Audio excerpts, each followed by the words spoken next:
Welcome everybody to Off-Grid Living, the show. It's about people doing the talk and the walking on their own journey in the off-grid. First to the mic tonight we've got Jeep. So if you've got any questions, put your hands up now, and after Jeep's finished, he'll get to you.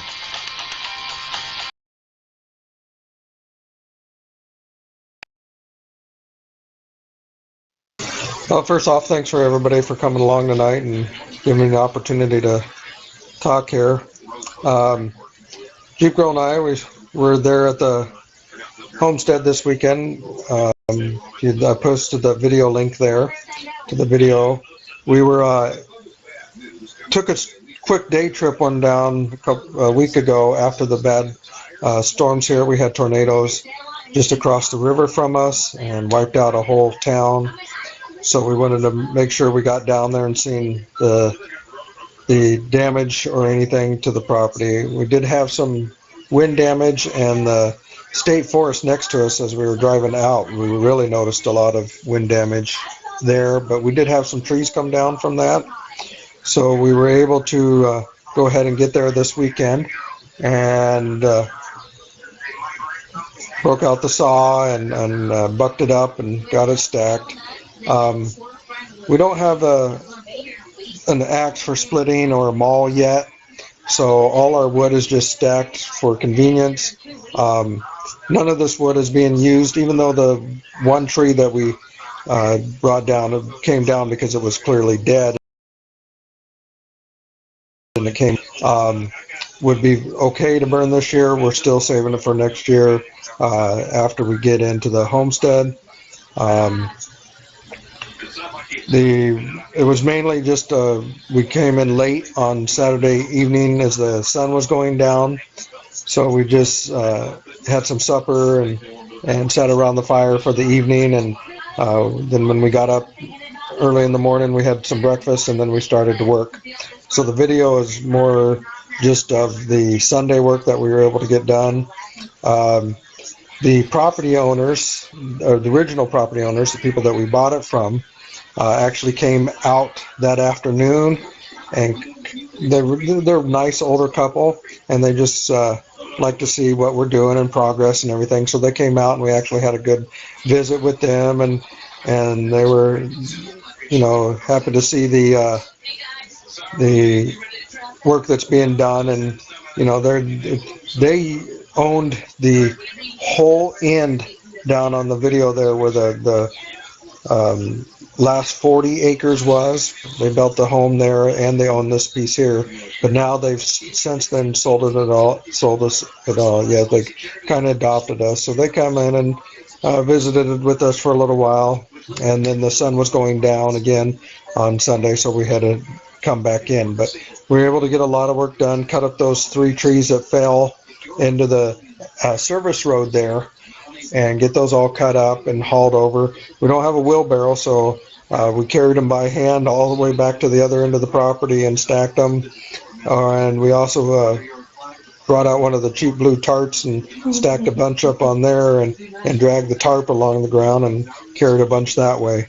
So it was quite a bit of work and challenging for us, but we got it taken care of. And then up in the front corner we had that oak tree that had fell down in the road sometime before we even had bought the property, so we got that big piece cut up, and it had already hollowed out quite a bit, so we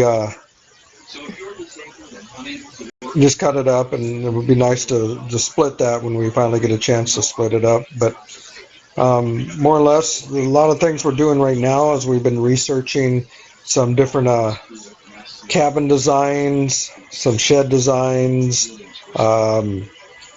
looking at pricing of different models from different manufacturers, and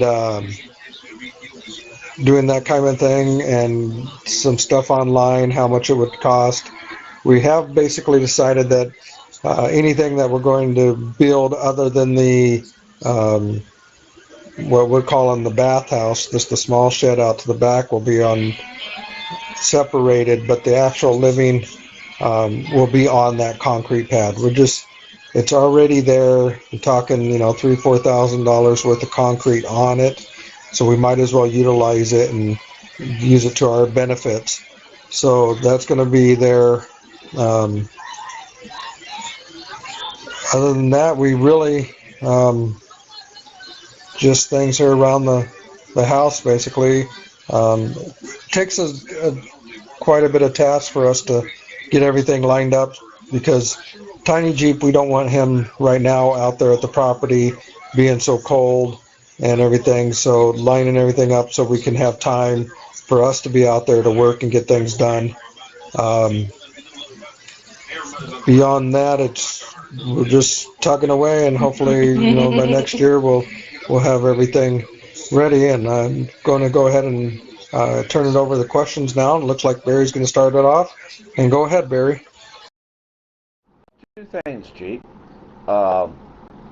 One, you need a small trailer for your Jeep. That way you can haul stuff around. You could, do you have a winch on the front of your Jeep? That one tree that was leaning real bad, if you could, cut it free, tie the winch to it, if you get your Jeep up there and pull it, and you can pull it out of that other tree to where you can cut it up. And a third thing was, when I was watching the video, I seen that one oak tree there by the front row. It was hollow at the base, and it had a lot of dead material on the inside of it. That would be a real good starter for a compost pile, where you got your leaves piled up. You could throw that in there on top of it and mix it in, and it'll start to process a whole lot faster. And that's all I got. Well, that's a good idea there, Barry. Yes, we do have a winch.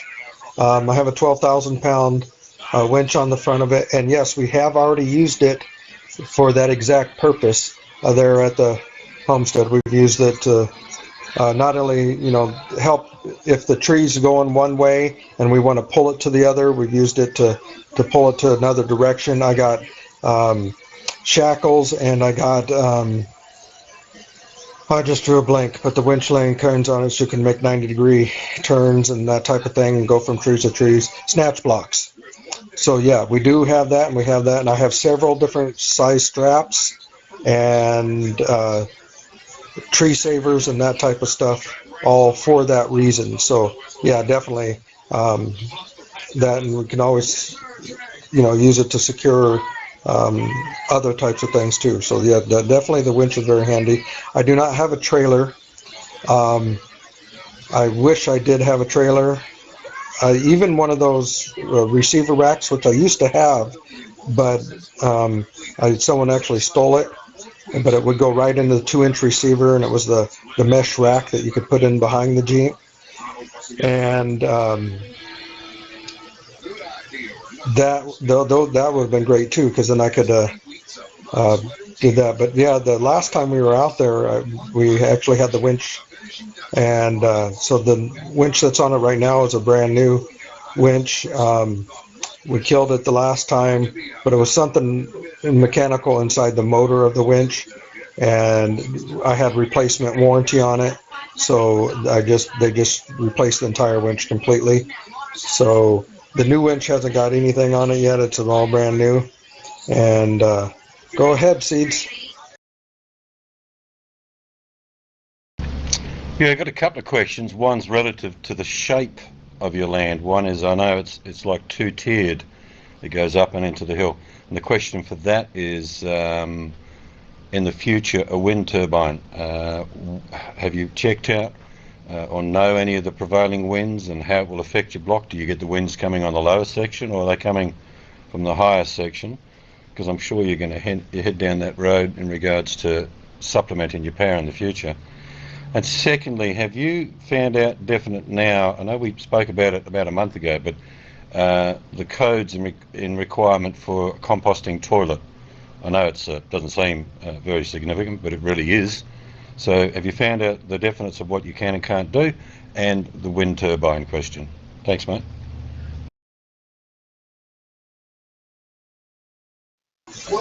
Okay, the wind actually comes from the hillside, so across the top of the hill there, it comes from that across the property.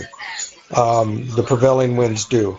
A lot of times we don't have any wind at all. Like this weekend, on Saturday night and most of Saturday, we had no wind at all. The smoke was actually laying down into our spot there, even from the people that were up on the hills. It was coming down into our spot. When the wind does blow, yeah, but we'll have to definitely get it very high up. And but I am very interested in a wind turbine there. That that will take a little bit more planning to do and a little bit more research than just setting it up. I think it's going to take a little bit of skill and maybe some consulting. Maybe I'll talk to Jeff or Wyatt from Missouri Wind and Solar and see what they're doing. The composting toilet, we have not talked to the county about that. We do have one. It's already set up. It's already been in operation. The area we live really isn't too much of anything with any of the codes. They really stay out of it. They don't force anything, especially if whatever you do, if it's something that does require a permit, as long as you get the permit, you'll never see them. That's what we're learning. That's what we're gathering. But so I'm not too worried about that. We're going to try to be as much under the radar and as much as possible. That's just the way of that whole area there. Everybody's just pretty much under the radar, and a lot of them build full houses without permits. I won't do that, but as much under the radar as possible. Go ahead, Box. Okay, thank you, Jeep. I really like the sound of that slab of cement that you were mentioning earlier that you want to utilize. Is that slab of cement in decent shape that you're able to put something on it and it's going to hold the structure, or is it all busted up?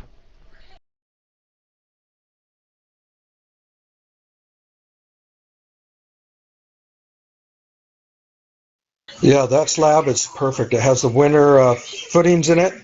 It has one crack in it and through the whole thing, and it's 20. The whole thing is really nice. It's level. It's flat. It even has an approach on one side that is about 4 feet by 15 feet approach, so it would make a good approach for the driveway. If we were to put a garage on that side or something like that, real good. It's ideal. And like I said, it's got the winter footings in there. It's been there for many, many years, and it doesn't even have any deterioration whatsoever. So it's in real good shape. Go ahead, Seeds. Yeah, the question is, and some people are new here, they wouldn't know that you did indeed purchase the block with that slab of concrete there, but also it has a well on it. My question is, how are you going to power the well in regards to pumping the water? We know it's got a pump on there now. What are your thoughts on what that will be powered with, whether it's a DC or an AC application? And probably the most important thing for me is, have you had the water quality tested so you know what you can use it for? Okay, I haven't had the water tested, but the owner did prior to me purchasing it, and it does meet all the drinking requirements, so it can be drinking. Doesn't have any parts per billion, whatever. I forget the numbers exactly. Right now, it has a 120 volt. I pulled the watt meter on, and it's like 980 watts at 120 volts. So what I do want to do is go ahead and put a solar DC pump on it. And I've been following a lot of Engineer 775, and actually been in contact with him. What I want to do with him is actually send him. I took a whole bunch of pictures of all the plumbing and the way it's arranged, because he does multiple backups on top of your backups, and maybe just get him to give me an advice on something on how to do that, what would be the best for that application. So what I'll do is I'll send him some pictures and get his professional advice about it. He definitely knows his water systems, so I think that would be my best route there. But I do want to put in, I want to leave the original system there, so that way a inverter can always run it off the battery bank. But for normal 100% normal use would be direct solar. And it already has the pressure tank on it, the well pump and the pump. That's a 30-gallon pressure tank, and it's fully operational. We have ran it, and right now we winterized it. It's all been drained and everything's been back drained. So right now it's completely winterized, so we don't have to worry about, because we're not there and not flowing water all the time like you normally would in a homestead. It's completely prevent any frost or freezing in the system or any of the pipes. So that's done right now. But yeah, I have ideas on how I would like to put in the piping and the pump for the solar. But like I said, I want to get a professional opinion, so I'll be contacting him with the pictures that I took. And then the other system that we are going to look into is a rain catchment system with one of the big 375-gallon tanks, that type of thing. Probably put it in ground with a pump installed in it also, so that way if all else fails, there will be water there also, that type of thing. I've drawn out the plans and the schematics for the watering system and the heat system and that type of stuff already for the homestead. I've got them in my notepad. That's what I tend to do, is I tend to usually draw things out with colored pencils, so you can see flow and what color water is in each of the pipes and that type of thing. It's pretty detailed, and that's how I usually do things. But I will also get the professional advice out of it too. So go ahead, Seeds. Yeah, just a supplementary question about the water, and that is, you know, there are many ways to filter water. People use the Berkey, people use cartridges. What is the idea that you have for filtration for your drinking water? Well, we were actually just talking about that tonight together, Jeep Girl and I, and we are big fans of the Berkeley system. For the drinking system, we would put a whole, what they call it, a whole house system, initially at the pump itself, you know, the pre-filter and the sediment filter, and then the actual drinking water itself would be the Berkeley system or something very similar. I'm still leaning towards the Berkeley. Yeah, I did see that, Doc, and that's real good. And I like how you explained the proper technique. That's very important, because those, you do have to install those correctly. And I like how you explained all that. And I'm glad you did that, Doc. I really appreciate videos like that, because a lot of people install them, but they don't tell how they did it. You went into good detail, and I appreciate that, Doc. Thanks a lot. But yeah, that would be, drinking water system would be something, probably the Berkeley itself. And then the rest of the water system would go through a sediment and a pre-filter, just for the shower and the sink and that type of stuff, and the gray water prior to use, but the drinking itself. Go ahead, Seeds. Well, if there's any other questions, put your hands up now. If not, I know you're heading into the depths of winter in the Northern Hemisphere, and I'm not sure what you're going to be able to do between now and spring, but if you could, Cody's got a question, but after KD, if you could just summarise what you will be doing over the next couple of months, so we can sort of expect to see what you'll be doing, particularly in your videos, And while I'm talking, if you just want to drop in your YouTube channel, Jeep, so people can have a look at what you've been doing, answer Katie's question, and then if you would just sort of give us a brief overview of what you'll be doing over the winter in regards to the homestead.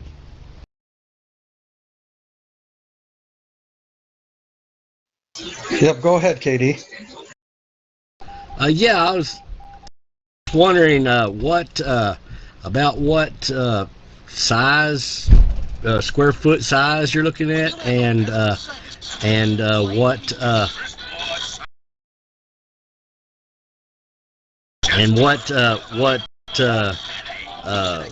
about what your price range is of things you're looking at as far as like cabin size. Great question. Originally, we were looking something in the about 14 by 18, maybe a 16 by 20, something that range for the actual living, with the loft, maybe a little taller loft.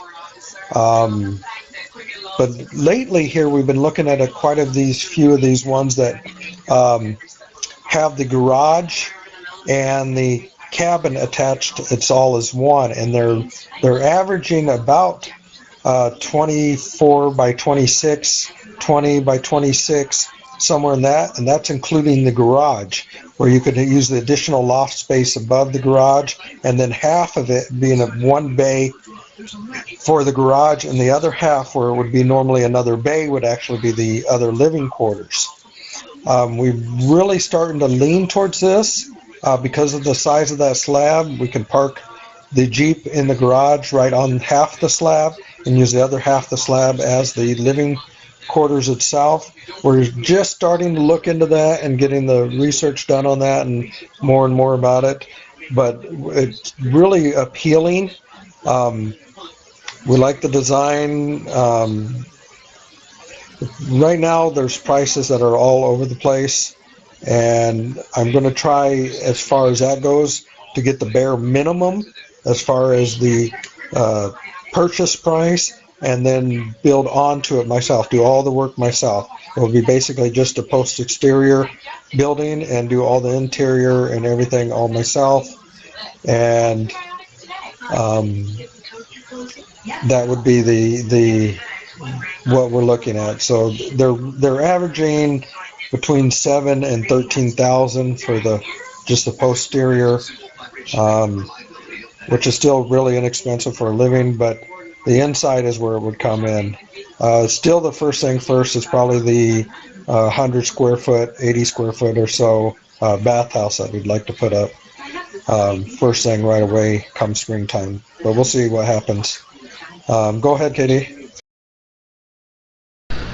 I was wondering, like, are you under any kind of, you may have answered this before, but I was wondering if you were under any kind of, like, restrictions like what fixed by dock is, like what dock is as far as permanent structures, or will you be able to anchor this down, or, you know, fasten this down to the slab, or is that what your plans are, or would it be still considered like a mobile building or a movable building? If we do the design like Doc did with the cabin, we might do it with the thing and not have to do a permit. But if it's the one with the garage and the new design that we're kind of thinking to, that will be a permanent structure, and it will be permitted, and it will be all on the up and up, that type of thing. So yeah, and we're kind of leaning to that. So it will be permanently fixed into the concrete. It will have anchors that go into the concrete and up through the system itself. So yeah, and we're leaning towards that. We're really liking that design, I think. And that part of the building of that structure is the permits through the county and everything like that. So we are looking at that. As far as closing up here, and so Katie can start his show. Right now, winter is coming in and coming, so I don't know how much of homestead videos you'll get. You may see a few off-roading videos, that type of thing, jeeping in the snow.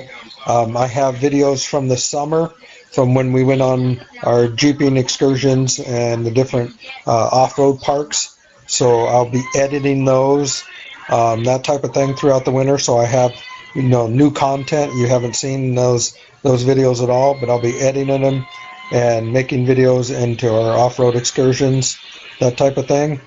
And so there will be, more videos to come. But as far as the homestead, just as what we can do when we can do it, we still like to get up there and get some other things done. But if the deep freeze comes in or something like that, it's just brutally cold out there when you don't have anything out there at all other than the well house itself. So we'll keep working on it and keep you guys up to date and as much as possible. I thank you for watching the show today and joining us here. And I'll go ahead and turn it back over to Seeds, and he can. And I want to just thank you all once again. Yeah, thanks, Chip. Always good to catch up. It's exciting. You're in the process of moving eventually in the spring over to live on a property that you'll be developing. So we're all following that with great interest. Thank you for your show. Now